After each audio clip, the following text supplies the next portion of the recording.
Are you interested in real estate investing but not quite sure where to get started? Do you want to get the know-hows on creating ongoing passive income using the buy and hold strategy? Hi, I'm Janice Bowles, licensed realtor and co-founder of B Premier Ventures, a real estate development and consulting firm where we buy and beautify distressed real estate, renovate it, and resell for profit. With over 15 years of investing experience, B Premier has extensive knowledge in rural land development, fix and flips, and rental acquisitions. B Premier's current portfolio consists of properties within Florida and Virginia. Our firm's services includes investor project consulting, project management, and group coaching. For more information, visit our website at bpremierventures.com and schedule a complimentary discovery session or subscribe to our email list. It's free. Follow me on Instagram at Janice Bowles for additional real estate investing tips. B Premier Ventures, we buy and beautify.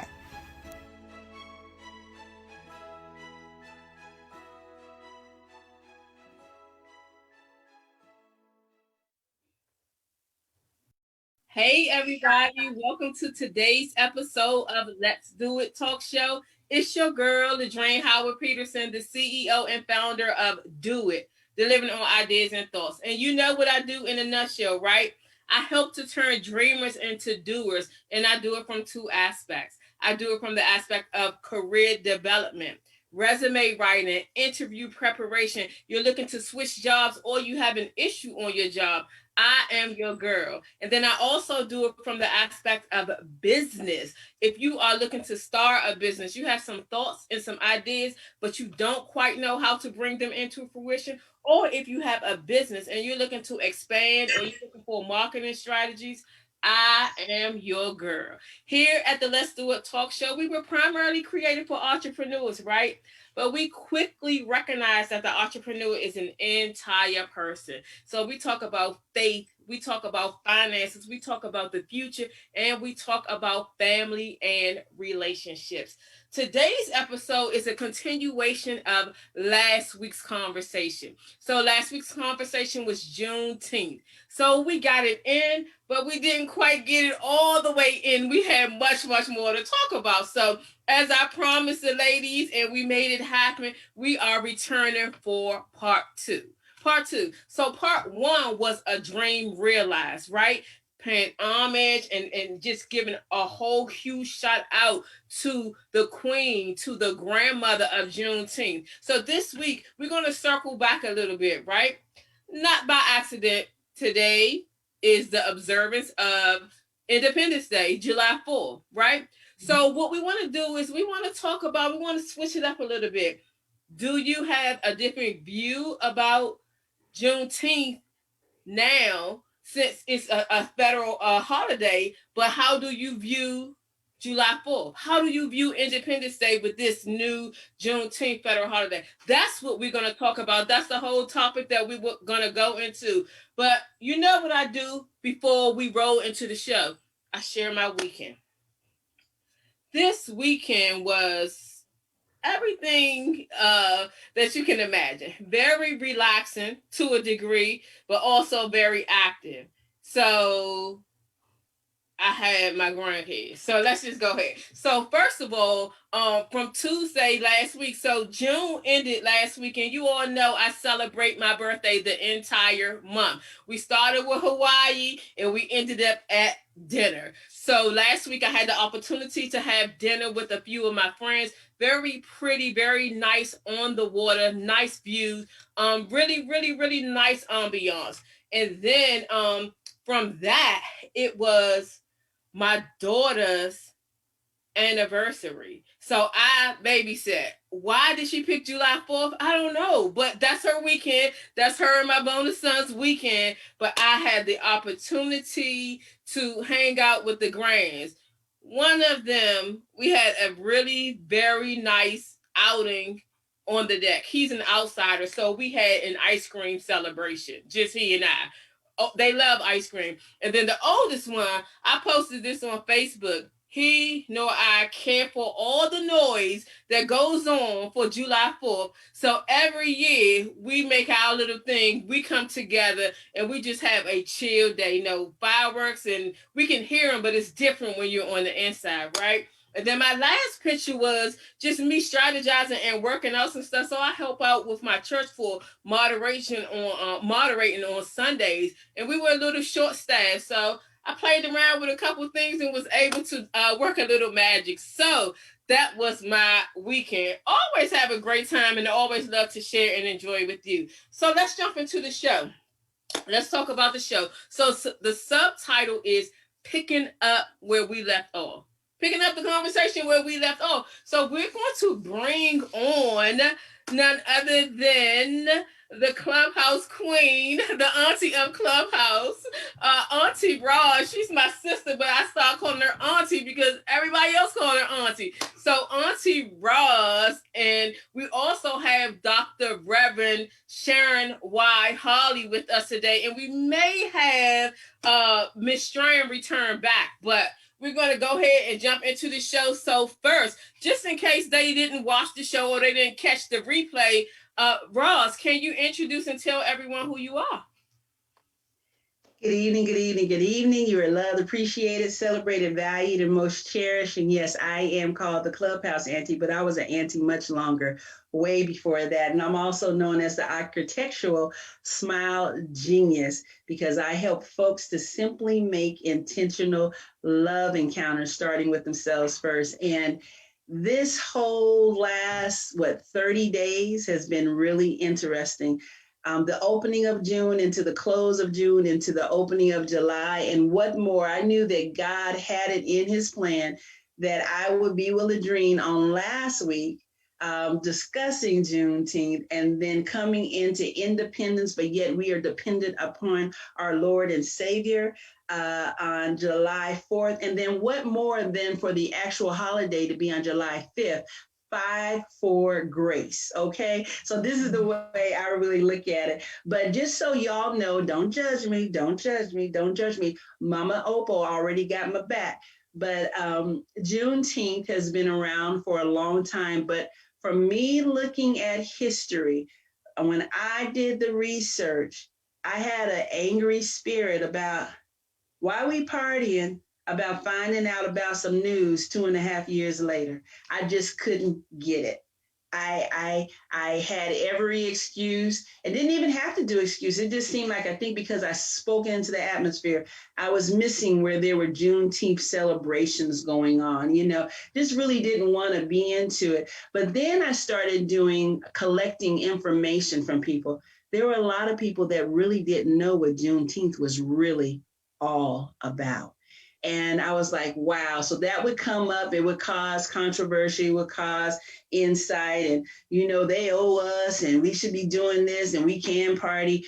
But then a couple of weeks ago, I had the opportunity because of a good friend of mine who's in trucking, like my husband and I. And she said, guess what? She said, call me, because I was already on the Faithpreneur show, the VIP prayer call. And she said, call me. She said, you know that mother that I've been telling you about that I wanted you to meet? That's Miss Opal Lee. And I was like, wow, she knew how I felt about my grandmother. I lost my grandmother. And that day, I had not planned on it because remember, I'm in that mindset. I wasn't going to any Juneteenth events, but I went to Fort Worth, got to see Mother, and have been in contact with her ever since. So she said, baby, I understand. But now that I see the work that she was doing, it wasn't the point of finding out the information 2.5 years later. The point was, how will we execute and advocate for the sanctity of our culture and know that we have greatness and brilliance inside of us? So I'm a work in progress. Back to you, Ladrine. Absolutely. And before I allow Reverend Dr. Sharon to introduce herself, one of the things that I can definitely say to you is I understand your thought from that, right? So, of course, and I mean everybody in the world, I'm not talking about a particular race, a particular gender, or anything. we often take pieces of something and not take the whole thing. And I love how you look at it from that aspect, because that is a critical piece that we miss, because I felt the same thing too. And mine's come a little different, as I had shared on last week. I have been celebrating Juneteenth since 1992, when some older ladies at my job introduced me to it and pretty much educated me on what was going on and what was the purpose of it. So I've been celebrating since 1992, but celebrating in the sense of they did us wrong. So we create and we know that we know. So let's celebrate what we know, right? So celebrate it from that point. So then when it came up this year, well, it's been a fight for years, and thank you to grandmother Oprah. But it's been a fight for years in trying to bring it to the forefront of the face, not only to white America, but Black America also. Black America wasn't educated. Like, some, even when it became a holiday, still didn't understand like what it was about, right? So given all of those various things, I can understand what you're saying in terms of celebrating. But here was my take, where what made me a little more settled with it, right? It was a holiday. We got a day off. No, I'm joking. I'm joking. I'm joking. I'm joking. I am joking. I'm joking. But the thing that really made me like get into it and kind of figure out, okay, so we did this because they didn't recognize. We did this to fight for our truth.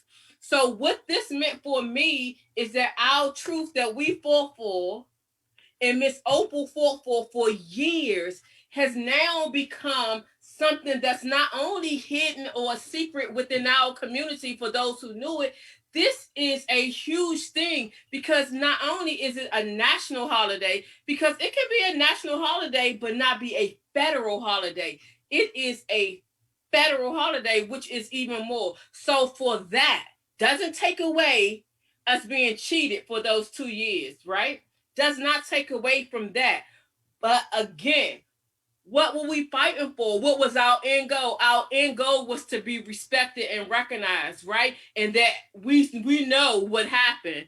And that's where I feel like the celebration of the Juneteenth. But I feel you, sis, auntie. Look, I'm gonna be calling you auntie and sis. My auntie sis.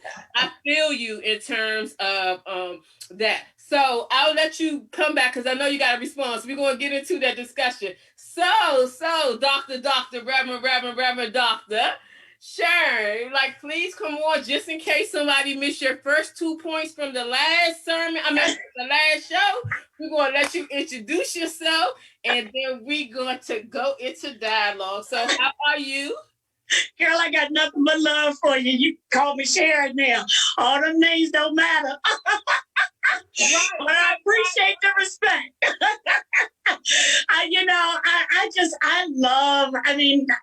My sermon, my little quick sermon, that I just love the fellowship that we have. And last week, I'm telling you, talk about an after party. We had an after party, right? So I thank God so much for this opportunity. But yes, I am Reverend Dr. Sharon Y. Harley. I am a pastor. I'll be consecrated as bishop in the next 2 weeks. I have multiple church locations, including Africa. And in regard to the Juneteenth, for me, I was aware of Juneteenth, but had not done any history on it or research for myself. My parents are both deceased. I never got any conversation from my siblings or anybody that ever spoke of it. But I think my life was such, as I discussed last week, that being one of those folks that actually picked cotton, I just didn't see how distant I was from being free anyway. And because my heart is for people, it's like everybody that I come in contact with, that broken wing syndrome hits me, and I'm always fighting for somebody anyway.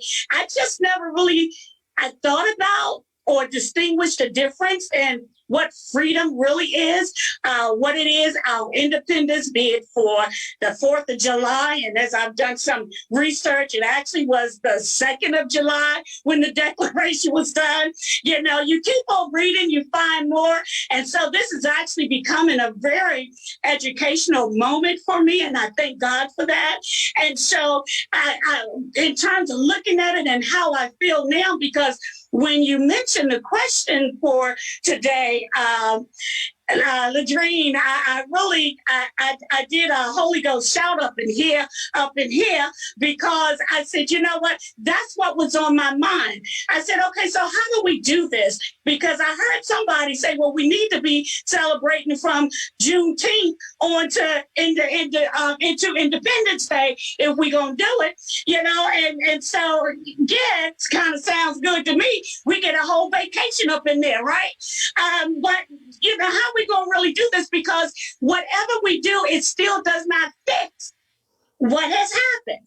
Because as I was stating, I never really was able to distinguish the difference, because we're talking how long did it take before people really became aware of their freedoms? I mentioned on last week, my family didn't have an address on their door. I mean, we're talking in the 21st century. The picking cotton, going into the tobacco barn, pumping water from a well, using the outhouse. This is in my time. So really, how free were we when, from my perspective, sitting and working in places where I work, there wasn't a whole lot of freedom. And it was the slavery and bondage was just done in a way that you didn't feel it as bad. You know, things that other people think about where, okay, we were free from Britain. Okay, yeah, but I'm telling you, what I'm looking for is just for Grandma Opal and what's the guy with the bush who took the knee? I want to see somebody restore him. Collins. I want to see somebody go back and apologize to him, because he was on to something before we ever got to something. And everybody poo-pooed and shoot him away until some famous names got up in there, or people that can make a difference. And why is it always like that for us? Why? So I'll leave it right there, and I'm gonna wait for you to come at me. I'm ready. Listen, this is a party because the after party couldn't be televised. So here we are right here. Like, right. So basically, both of you all can open up your mic and we can go in and we can dive in. But like my response to understanding and understand me in terms of this, right? I respect celebrities and I respect like that they have influence and they have the capability to use their influence on various things. The problem that like bothers me is these everyday modern day superheroes that have a hard time of finding people to back them up, right? When they want to come out once the fight has already gotten some leg and the person is on their way to doing something. But at the beginning, when you are in the midst of something and trying to stand up, it's a challenge to get people to come in. So what I pray for is that fame and all that, that's them and they should use their platform. But my prayer is that people, everyday people, like open up their eyes and recognize and do what you can do, right? Do what you can do at the level that you can do it. And it's something that all of us can do. Rather it's using this platform and voicing your opinion. Rather it is in your community doing something, showing up. But the thing is that in order for us to do that, we have to be educated. And sometimes it's a matter of us just not knowing. We don't know what we don't know, right? We don't know what we don't know. But as we learn things and as we go in and search for them to find a bottom line understanding of ourselves, we have an obligation to share it, right? to share it with one another. So I would really like to see people support one another, like support one another and be open-minded and understand it. And Roz, I'm gonna talk about Clubhouse because I think that that's an untapped resource, platform, outlet, and I haven't tapped into it, but I made a vow to D. Jason Hodge that as of July 15th, I will have my profile set up and I will be in there. So I've been dibbling and dabbling, but I haven't done it on a consistent basis. And the majority of the times, 80% of the times that I've gone in, the conversations have been so juicy, so good from an educational point. Okay, we get some entertainment here and there, but you get to pick and choose the room that you're in. So we're gonna get started. I want to share what the Betta Henderson said. She says, I'm still having a hard time with this, but I'm thankful for having the disrespect recognized and made into a federal holiday. And Devetta, I agree with you, and that's the point that I was, that I was sharing, because it is like it was disrespectful. So how do we, make lemonade out of lemons? And that's pretty much how I look at it at the end of the day. So I totally agree with you with that, and I can understand you still having a hard time with it. Several people do, and several people are just finding out and understanding like what it really meant. So to your point about July 4th, it was really July 2nd, right? So it's just bamboozle on top of bamboozle. We as America as a whole got bamboozled, right? But it was 2 days. So us as a Black Americans, we got bamboozled for 2 years. So it is like 2 days, 2 years. You know what I mean? But we've been bamboozled twice. So I need another holiday. Yes, I take it. I need June 19th all the way up to July 4th. So I take it. I'm joking, but I'm so serious about it. It is like the whole thing, and I know I'm about to sound naive as ever, but this is in my true state of being. I have a hard time of understanding the negativity and the get over mindset in the world, because understanding that, and I'm so serious about it, when people steal, that's what make prices go up. When people do things, that's what make more laws come into place. And when like the whole aspect of the Bible too, you do wrong to somebody, like it's going to come back on you. So I in my life, I'm serious, I have a hard time understanding the negativity that people bring among themselves, whether it be us whole as Americans or in our community as Black Americans. So it's just like a lot that goes into that. But let's stick to the topic. Let's talk about what we came here to talk about. So Reverend Doctor, when I had you on this show,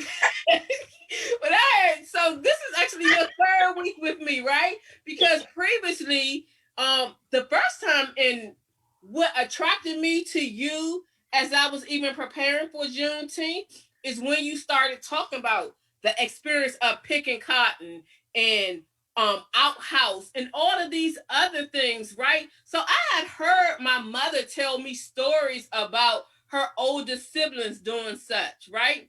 And she's telling me about, like, her age. So she would have turned 70 in December, but talking about her age and everything that everybody had gone through has been like a very interesting story. So when I hear you and I'm actually talking to you and you're talking about all the various things, and it was cute how you said like some people did it better than you, and then how you know what I mean? But it's still your experience of all that. So share a little teeny bit more on that, and then bring it into perspective of now, freedom, no slavery, even like the jobs that you had held, and even like the transition of going through what you went through. You know what I mean? Even though you had your princess moments when you came up here and then the devastation of, so you had like all aspects of what was going on, and probably like, just I could just imagine like your mindset being here and it's like all dainty and everything, and then you going down there and these are the things, a whole transition for you. So share a little bit about that, and then just the whole aspect of freedom and where you are now. And I mean, not telling your business, and I hope it's okay, but now you're in one of your homes in the Carolinas, but you actually have a resident up here. So it's just like how far we have come, and being able to do what we can do. So, point 3. Now I'm playing. Go ahead. I know we're going to get there. But that's, girl. So as I mentioned to you off camera, I'm here in North Carolina, which is a home we've always had. And here we kind of use it as a vacation home for a moment. My mom wanted to try to stay here, but even here, before everything was built up, we had our community here and we had the hospital, and that was it. Well, I got bit by my best friend's dog one time, leaving her house right behind our home here. And it took forever for the ambulance to come and get me. So my mother, after I've been bleeding, the dog bit me on my behind. His name was Ben. Beautiful chow chow. But anyway, we get to the hospital. My mother looks over and sees this young African-American boy with a nail through his foot, rusted nail, just sitting in the emergency room. Nobody's seeing about him. And then they come and she tells them she's been waiting. I was bit. I bit the dog back too. I'm a fighter, y'all. And so they take me into the room. But then at some point, the doctor slaps me. Tells my mother, oh, she's delirious. My mother was not pleased at that. Needless to say, they stitched me up, and then we went on back to D.C. because she didn't, she wanted to be around to raise me and not be in jail. So again, even being here in this time frame, a lot has changed, but a lot hasn't. I'll just put it that way. So, when I think about picking cotton, going there to South Carolina and loving my cousin. Huge family we have. Again, you get down there, when in Rome, you do as the Romans. So when the man came and honked his horn, I had to get on the back of the truck as well. Everybody left the house. We were farmhands. My mother would tell me stories of how they were angry with her because she only had 4 kids. Everybody else was having at least 14 and 19. Okay. And so because the more you had, the less you had to pay for the labor, and the quicker you could get the work done. So I had to do that. And so as whatever I brought in, that 2 cents a nickel, it counted to be able to help with what the family's needs were. Well, if you're not doing it fast, you holding up progress, and you're going to cause a problem. But then on the other hand, here I am, time to go back to the DMV, and I'm this little princess, and I'm being exposed to other things. I go to school in the DMV. I think I mentioned my mother wrote a letter to the White House and said she wanted to educate her children, and she didn't know, what to do, and she didn't have the resources to buy a home or anything, because as I told you, my father, his mindset, sold the land back. And so it's what it was. So I was being exposed. My teachers, thank God, I was listening to Auntie Roz talk about, how things just all worked out and, all is well. God worked it out. Nothing was by accident. So it caused me to be exposed to different things, to know that, there's got to be something better. But when I went to my jobs, when I graduated high school and went on to college, but then had to come out to college because, as we know, I watched some Roots later on in years, and I did do a little bit of studying. And when this is not meant to be a racist remark or anything, but it is what it is. They talk about, well, they behave like this and they behave like that. But nobody talks about, well, they go in and they steal a carton of milk because they need to feed their child. When your daughter left school, when you're home, or when your son left school or home, they got some old money. They got a house. They had everything they needed and support family. Well, because we have been made to not even be able to connect with one another, we don't even go back. We don't even have that intimacy of what it is to be family. So when I went out there again, I'm trying to do what I need to do. I had to come out of school because I had died from a cyst that ruptured. And so, but I always wanted to be a dentist. Well, that wasn't going to happen. So I ended up being a dental assistant. Did well with that. But when I started, hear me out. When I started, they paid me. I work for Jews. They paid me $3.25 an hour at DuPont, sir. $3.25 an hour. They said, we're training you because you didn't get to finish your program. Okay, well, let's go back to South Carolina. I know what hard work is. Right. So you ain't going to bruise me here because you're saying what you're saying. And this is all of what I was saying. I didn't know until writing the book how much working in the cotton field, working in the tobacco barn really benefited me. Glory be to God. It benefited me because when the devil thought that he was going to execute me because I was going to get mad, my emotions were going to catch hold of me and I wasn't going to push forward. I was like, all right, that's all right. I got you. I'm going to show you what I'm working with.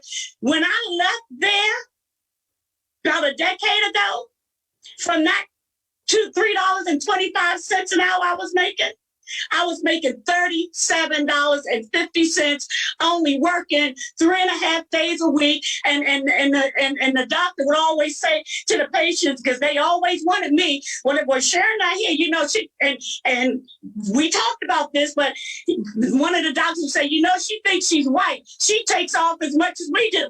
Because when they took their Jewish holidays off, like you said, I marched in those Martin Luther King Day parades. I'm going to take this day off. Y'all figure it out, but I'm going to be out. And so I go off. I take off, and I take my children to do stuff that they need to do or just to be with them because I know that I'm better. Even if you don't treat me better. And that's what I would love to see happen to a generation of people to change the dynamic of the behavior that we have. See ourselves the way that God sees us, and get this, even the way the devil sees us. The devil is only trying to keep us down because we don't see the kings and the queens that we are. There is so much to us that God has, he intentionally put in us that if we just look in that mirror and say, you know what, I'll take your $3.25 now. But when it's all said and done with it, sister girl had 401k. They were washing my uniform. As a matter of fact, they were buying my scrubs. The white girl that was working there, she had no idea she was clueless as to what was going on. I went on to set up several of their other practices.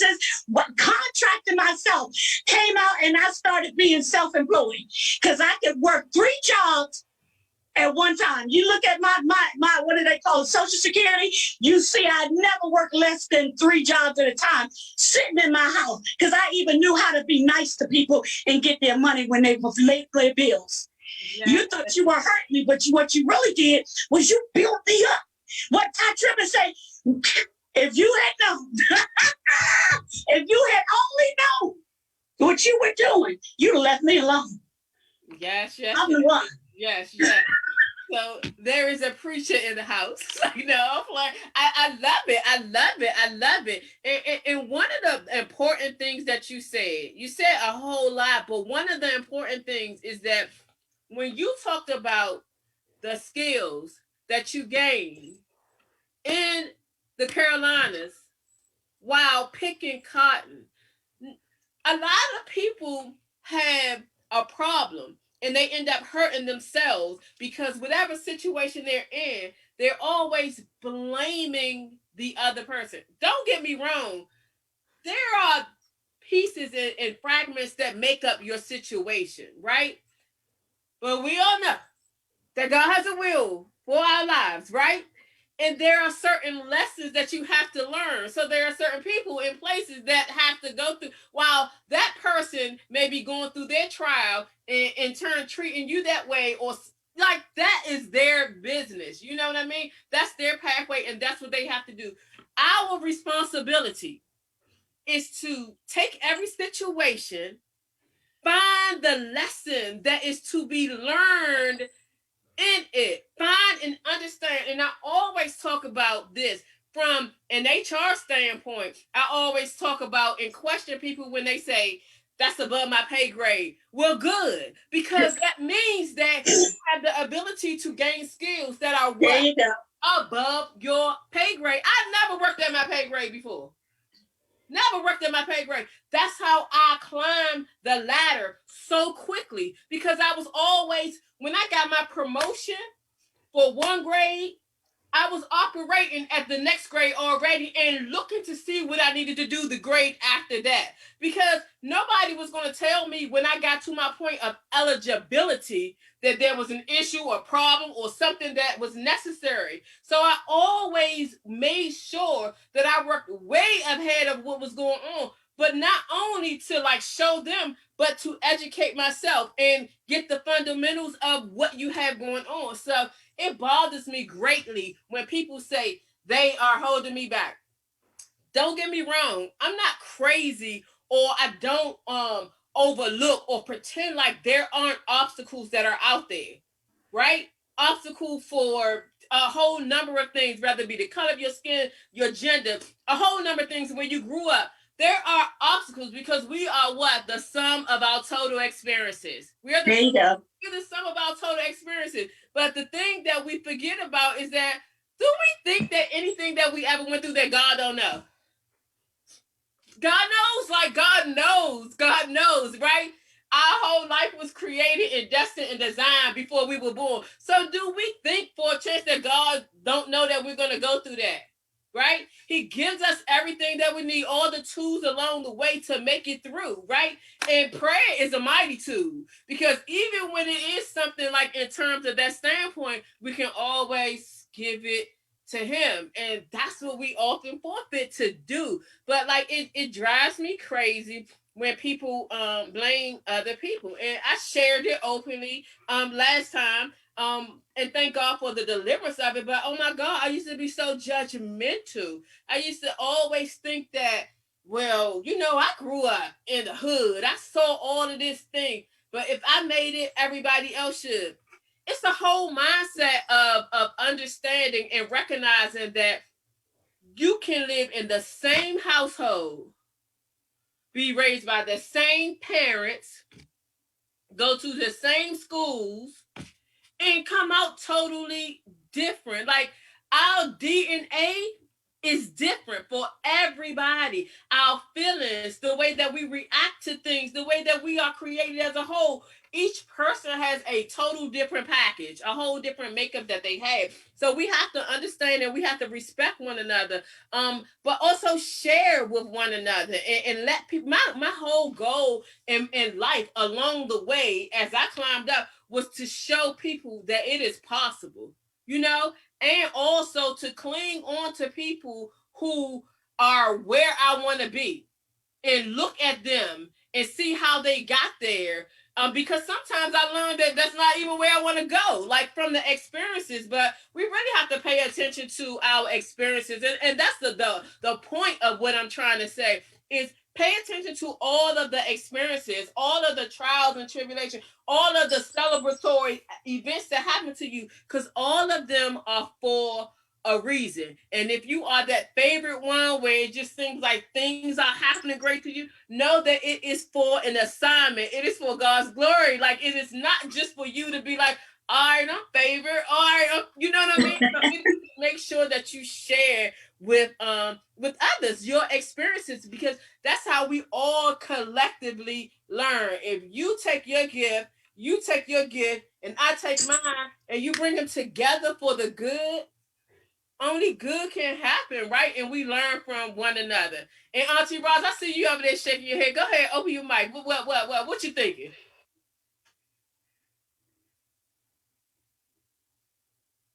You're on mute. There you go. Okay. While Dr. Sharon was talking, I'm reminded about the title in the Christian Standard Bible of Psalms 22, and it says, "From suffering to praise." And praise is our workout when we go to Psalms 150 and read that and look at that. And our pastor, my husband and I, Pastor Tony Evans, he has a line that says, faith is acting like something, let me see if I can say it right. Faith is acting like something is so, even when it is not so, in order that it might be so, simply because God says so. And that's what Sharon was doing. She may not have understood what was happening, but there was an execution for her to get on the back of that truck. There was an execution that she was still picking the cotton. And I've actually went and picked cotton. And if you don't pick cotton the right way, that little hole will have your fingers so splintered up, your fingers will bleed all day long. And I was thinking to Daddy, you know, having my conversation with Daddy, how could you do this to the people, Daddy? Because y'all know where my mindset is, you know, from just knowing about Juneteenth. Daddy, they had to pick the cotton and their fingers were bleeding and you had to do it just right. But you had to understand how to do it, the strategy of it. And that was no different than the strategy of hauling out the cotton, let alone what we do with our life, the mindset. You know, like I'm thinking, Dr. Sharon and I are pretty much in the same age bracket. And I'm like, wait, let me go back to history again. Why was she on the back of the truck doing some cotton? You know what I'm saying? But the things that were changing and the things, the way they were going, she still had to do that. So my parents, my mom and my dad were the ones who left home. They were the ones that left home and went into the armed services. Both of my parents were in the Air Force. And I had much regret that I did not go in. But my mom and my dad, they had in the back of their knowledge, their head, their memory about what excuse me, that's my honey, what was done. What was done. We can't see it. We see your face, but go ahead. So, but I wanted to go into the service, but my mom, she kept having a vision that she would see me hanging from a peach tree. And she told me that because she taught us to be open. She taught us not to be fearful of the history of Black history, of being enslaved. And she just felt like my mouth would just go and like, what you talking about? Who you talking to? You know, and it was just interesting. That's why too, like I said, from a little bit of, you know, just a little bit of my private moments with my grandmother and to learn about Juneteenth. And I had an attitude, why am I partying? Because I found out 2.5 years later. But now I can understand the work and to say that, hey, we have rights too. We're here. And when you look at history, a lot of people haven't even looked at the history. When they look at the history, Dr. Sharon was talking about July 2nd. Well, then they signed it on July 4th. July 4th wasn't even a weekend. It was a work day. If y'all go back and look at the calendar for 1776, and then it wasn't even taken care of in another place for another 30 days or so till August. So I love that what Dr. Sharon said. And that's what it is. When we're looking at information, we don't have to ask anybody. We can go do some of the research ourselves. And then we still pray because we know that there's a lot of history, even though there is history that wasn't there for us. How many of us, if we were slaves, our people were slaves, they were doing the work. Where do you think them inventions came from? There were a lot of inventions that have not been given the rightful awareness that an African-American created that tool to make their job easier for what they were doing. So we're very creative, and creative doesn't mean that you're artsy. Everybody is creative. We all have a mindset that even if the aptitude or the level of creativity doesn't come, we still are all creatives because the Creator created creatives. And we are set off in his image. I have a really good friend. You know, Miss Donna. Miss Donna says she's straight and no chaser, but the Creator created creatives. He said we were made in his image. So I'm just excited about this. But I know that when I shared with you all from suffering to praise, and it's for the choir director, according to the Deer of the Dawn, a Psalm of David. When I read that, the Deer of the Dawn, I always think about the deer that's dancing in the forest, you know, just as happy as can be to go. It says, my God, why have you abandoned me? We could have thought that and been that way. Why are you so far from my deliverance and from my words of groaning? My God, I cry by day, but you do not answer by night. Yet I have not rest, but you are holy, enthroned on the praises of Israel. And then when you get to the end, it says, they will, they will come and declare his righteousness to a people yet to be born. They will declare what he had done. And God took me when that weekend that I was hanging with Miss Opal and went downtown Fort Worth, and she did that 2.5-mile walk, and it was 100-degree weather, if not higher. God took me to this, from suffering to praise. And when you go read it, you know, some people call the Message version the ghetto version, but what version do you want to read it in that really speaks to your Shana? And I'm thankful to God. I knew about this, but I thank God that he said, now you are free. It wasn't the free to the knowledge, it was free to the bitterness and the anger and the frustration. And that's what holds some cultures back. And we don't want that. We want to be able to be free. And yes, some of the things don't feel good. It's hard to swallow, but the work that there were leaders like Mother Opal to continue to push for that. She understood how I felt, but it was to acknowledge, not that we know it 2.5 years later, but to let them know we are here and we are still here and we're going to be here. So that I just love how God gives you those God winks. Yeah. And those God whispers.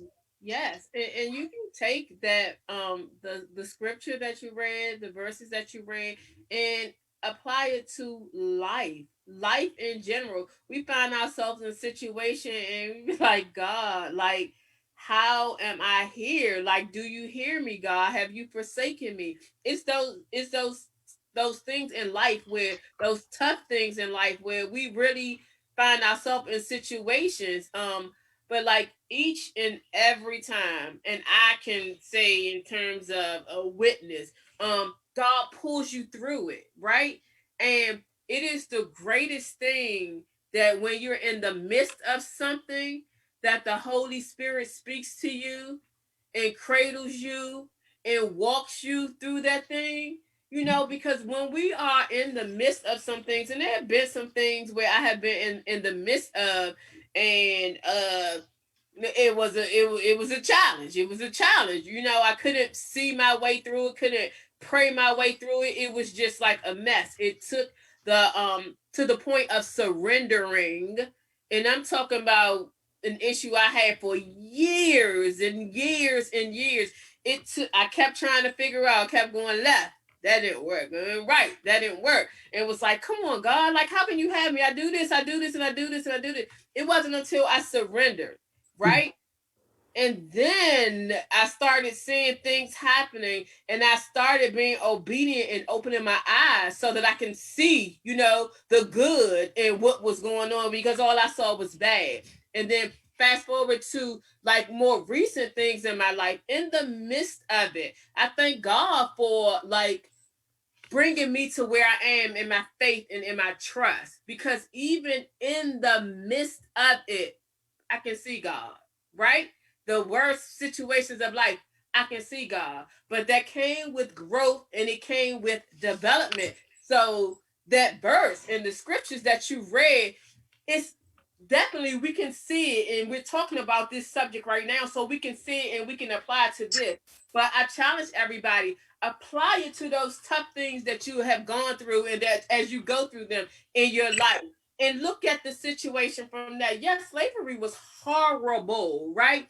Horrible. And even as we fast forward from 1776 to all the different things that we have gone through, like it was not a good look. And quickly I'll share. I was in this developmental program for SESs in the federal government, and it was made up of GS-15s and people who are already SESs. 30 days away at this location, right in Virginia. All of the classes, okay, so we're talking about history. It's the federal government, so I expect for them to talk about, what happened in the past history. I get there and we're talking about slavery. One of our trips, we can pick between two. We can go to John Adams plantation, or we can go to another plantation. And I'm like, this is what I gotta pick from. So I ended up going to the Monticello, right? And going through this whole thing, and I kid you not, when I was in the slave bunker, I was like, I'm not doing this. And I was like, can somebody escort me out and show me the way? I will wait on the bus, right? And when I'm telling y'all, hundreds of years later, when I'm in there, I feel this eerie feeling, and I'm like, I'm not doing this. So I wouldn't have survived as a slave. We know that. So anyway, I go to the bus and I'm quiet. We go to the Monticello, which is now a museum extension of the plantation. So go there. We start talking about all these very things, and then we start talking about Auntie Sally Hemingway and her family. I'm boiling. So here it is like 90% Caucasians, 10% African American. I'm probably like the youngest one there, right? Oh my goodness. It took everything in my body to say what I had to say in a mindful way, because I knew I was representing not only myself, but a whole number of people, right? So, young man, Caucasian, proceeded to say, we talking about the slaves, and John Adams didn't let his slaves go free because although he signed the paperwork, he felt that they were not in a position to be able to take care of themselves, that they would prefer to do this. So he didn't let them go free. So I'm listening, and white young man says, yeah, I mean, he provided a place for them to eat, a place for them to sleep, and that was it, y'all. I was like, okay, with all due respect, how can you say that somebody can't do something when you set the parameters, where you didn't even like let them know, and the way that you fed the information was, I can do this. Did you ever think about that the reason why this happened, maybe just possibly, is because he wasn't going to have anybody to tend to his kids, and it means that he was going to lose all his money, all his land, and all everything else that it took to care for it. But nevertheless, I won't go into that whole conversation, but you can bet, like, I'm cool and calm and collected, right? But you can bet I went to the president of the organization and let them know, like, it was about 5 different components of my 30 days where I was reminded that I was a young Black girl. Like, I did not come to this training to feel that. And if you have to talk about history, can you like look at what you're doing and look at the ways that you're doing to make it balanced? And it was me and a couple other, it was only probably 10 out of like 80 of us that were African American. And it was just like the whole feel of going through that. These are the things that white America will never understand, right? But even though that young man said that, he said that from his view, right? So I was explaining, I'm not mad at you. This is the understanding and this is the training that you got. Listen to me from my view and understand me. We are in a museum and this is what you're teaching, the entire world. So that story stuck with me forever. But it's these things like this, how we don't have the education of knowing about Independence Day, of knowing about Juneteenth, about understanding these things. It's becoming educated and understanding and finding outlets to share the information and make sure that our kids understand it as well. So we didn't even take a commercial break or whatever, but this is what we do, right? So what I want you all to do is 8:26. So last words, any information that you want to share with the audience. Okay, I don't want to forget what you just said regarding you didn't take it out on that gentleman because you realize that he's speaking from a place of possibly not even having a clue of what was going on at that time frame or why you would even feel the way that you felt. And that is what I'm looking for and why I do go back into the communities to help and do my part in educating, because quite often the anger that's perceived today or that's done today against Caucasians is based upon something that many of them are so far withdrawn from what happened during that time frame, just like many of us are so far withdrawn, and we have different experiences here and there, but you can't take out on this person what they had nothing to do with. At least give them half the chance. But this is whereby we're educating, going back into those small groups or those communities, one household at a time, whatever it takes to begin to educate as best you can. So people are no longer looking at man, but they're looking and seeing who God has created them to be. My book that I had written, Redeem, Restore, Recommission, is all about that, because even when you go into church, that's the most segregated hour in the world any given Sunday. And so the same thing, people get hurt because not every Christian operates as a spiritual person. Not everybody's where we would like for them to be. But if you stay the course, keeping your eye on them, you'll never get to the prize, which is God. And so I pray constantly that people will begin to see, who am I in the midst of this place where I've been left to come? Typically, I am very relevant in my messages to stay with what's going on, but God would not allow me to preach on freedom from the perspective of being free on Sunday. He had me talk about Zacchaeus. And today, as I was listening to other churches, other pastors, many of them spoke about Zacchaeus, because here's what Zacchaeus did. He was ridiculed, and the people got mad with Jesus because Jesus was even paying him any attention, because he was a what? A sinner, a tax collector. Zacchaeus said, you know what? Y'all do y'all, but I'm going to hasten to this tree. I'm going to get up in it because y'all will trample me over, and I'm going to get what I can get on this day. And I love it because in the scripture, Zacchaeus, when Jesus says, come on down, Zacchaeus, this is the Ebonics part of it. He says, come on down. I want to go to your place, take me to your path. And so Zacchaeus is like, well, all right, well, let's go. We can do this. And then he says, well, if you're going to do that, you're going to come over to my place. I'm going to give back. I'm going to do this. I'm not even going to think about what these people have done. Jesus, if you care that much about me, I'm not just going to give them back what I possibly owe them, but I'm giving them back 4 times as much. And then Jesus said, oh, glory be to God. Jesus said, well, you know what, my friend?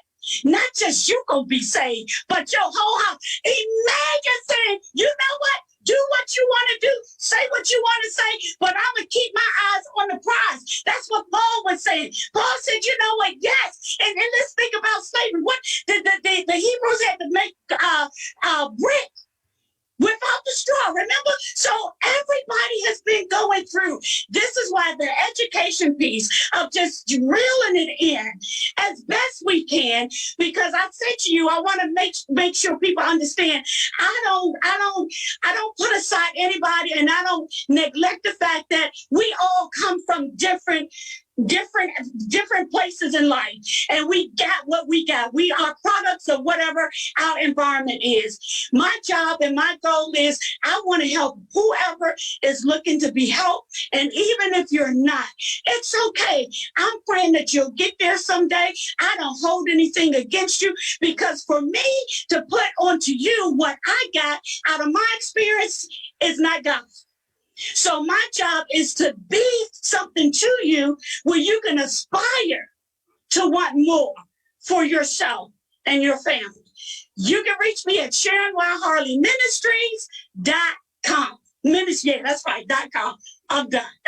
Thank you, Ladrine. Thank you, Auntie Ross. Thank you so much. I appreciated you last week. I appreciated you the week before that. So I appreciate you and your words. One of the things, just in terms of your closing out, and I was like, I'm not going to say anything. But the one thing that you said that I think is so important, like our experiences are our own, and yes, we can have our opinions about Caucasians, right? Because they have their opinions about us, but that's why we're in the situation that we are in. And it is this way. You know what I mean? I was about to say it is what it is, but it is this way. Again, our experiences are our experiences. It is when we have the opportunity to come together, that's when progress can be made. And it's even the same way within our communities, right? Among our friends. Like, everybody doesn't agree with everything. Everybody has different perspectives. And it is that of talking it out and having understanding. But our experiences create who we are. And just how we talked about this, I liken this to talking about growing up in Southeast DC. Can't nobody tell me about my experiences unless you lived in Southeast, the part that I lived in. So, I mean, even among Southeasterns, we had the townhouses, we had Water Place, and then we had Valley Green. 3 different levels of what it was. I can't tell the people in Valley Green, what they went through. I can't tell the people in the townhouses, and they can't tell me what I went through. So it's so many dynamics to all of the things that we have seen. So Boys in the Hood, they don't know, they don't show. It's like I'm playing. But that quote from Boys in the Hood, I get it. Auntie Roz, your closing remarks. Yeah, cracking me up, but it's all good. It's good to laugh. I want to give another hope word from Dr. Tony Evans. So hear how I'm saying it. And it says that if you can't change it and God has allowed it, then find out how to prosper in it. And all of us have been able to prosper. I know that Ladrine talks about working with the federal government and those GS levels, E levels, or my parents in the Air Force. And my husband was talking to me today about a particular opportunity. He said, when you go there, you're going to end up being a manager anyway, and we were just talking about that. But the thing is the drive, and the thing is to understand and respect people's perspective. We don't have to agree with what they're saying, but we have to respect their point of view, their thought process, because if that's what it is, but I don't have to fight you. If Dr. Sharon says the sky is red, I still have to look at the greatness and brilliance. Why am I really in Dr. Sharon's space? What are we supposed to do and unite and be in harmony together, even though she thinking the sky is red? But guess what? Everybody who thought the sky was red has come back to me and said, thank you. You didn't beat me up. You didn't hit me over the head with the Bible. You didn't give me scripture.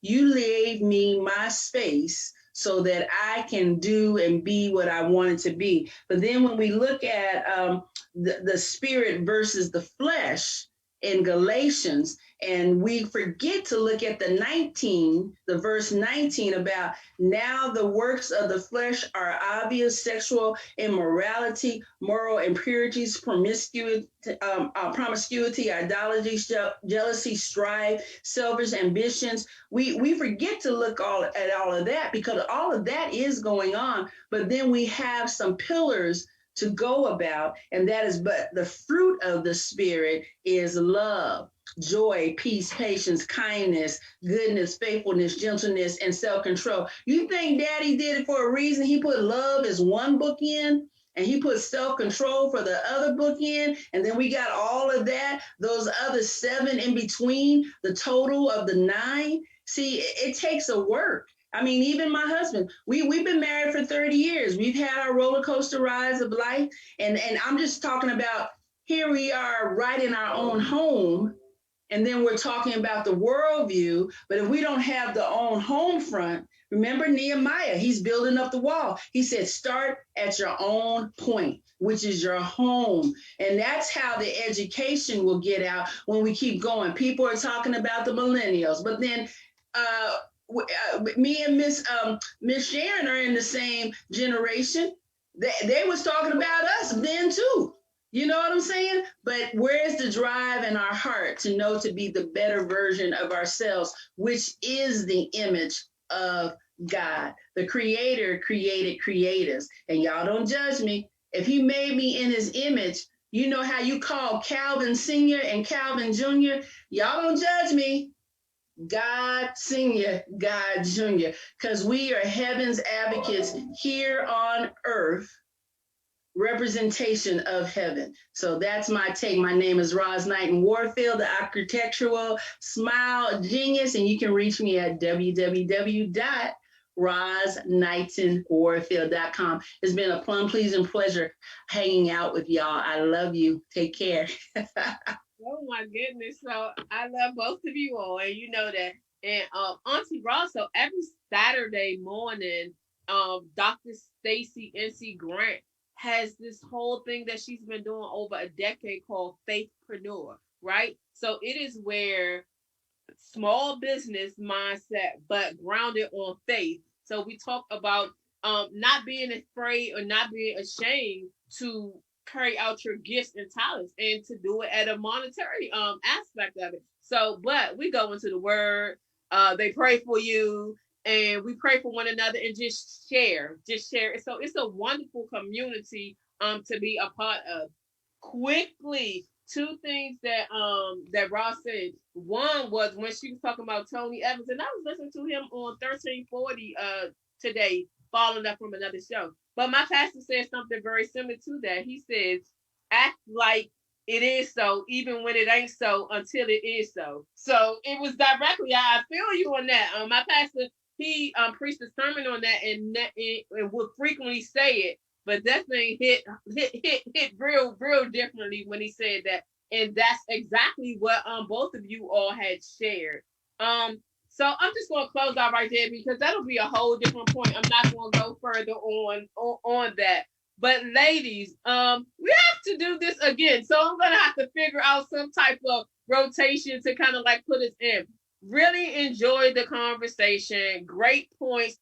And thank you, Pastor Preacher, Reverend Dr. Psycho Player. But I love it. So it's a running joke, you all. I told her from the last show that we had, she did her 2 points, and you know how pastors normally do like 3 points. I told her we had to do a second part so she could come back for her 3 points. But great conversation. Thanks everyone who has tuned in. Harriet Rogers Pridgeon. I hope I'm saying your name right. Allison G. Daniels. That's how I actually met the good Reverend Dr. Reverend. Major Bandy, always here. And Major, so you can relate to what I was talking about when I was talking about growing up in Southeast. It's just some experiences that we have that if you didn't grow up with us, then you don't know what we talk about.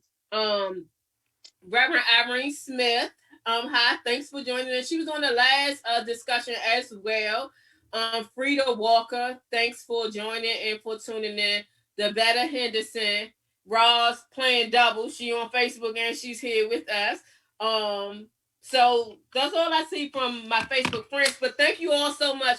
The next week's show is Money Making Monday, ladies. You know they always bring a message on Making Monday. Later in the month, we're gonna have Auntie Roz come back and Jason to talk about Clubhouse. Are y'all on Clubhouse? So I've been dibbling dabbling. I don't have my profile set up yet, but I'm about to do that. I was kind of like scared of it because every time I got in it, I kind of like caught a little addiction. So I purposely kind of like stayed away from that. But I'm going to get engaged in that. I got pinged, and they were talking about dreams today, and I was doing some stuff while I was going. So very, very interesting topic. So Auntie Roz, I'm ready for my tutorial. You've been telling me for a while. Upcoming also, so I'm looking to get clearance for us to be back in the studio, right? And I have this whole concept of generations. So I have the same set of questions that I want to ask 20-year-olds, 30-year-olds, 40-year-olds, 50-year-olds, 60-year-olds, and 70-year-olds. Same question because there are definitely gaps in the generations, right? But there's some thinking because we get poured into down from our elders, and I always talk about how I sit in the space of elders. That's my thing right there. But that's a whole different topic. But yeah, those are upcoming shows, and we are going to be back on the friendly battle of the women versus the men. But I'm trying to wait because I want those to be in studio. It makes it so much more interactive, and the studio, the redesign of it is so beautiful. So I want to show off that too a little bit. But anyway, thank you all so much. Love talking about this very serious topic, but education, getting the information and understanding, because when we know better, we should do better. So thank you so much for joining, and I will see you all next week. Thank you. Bye-bye.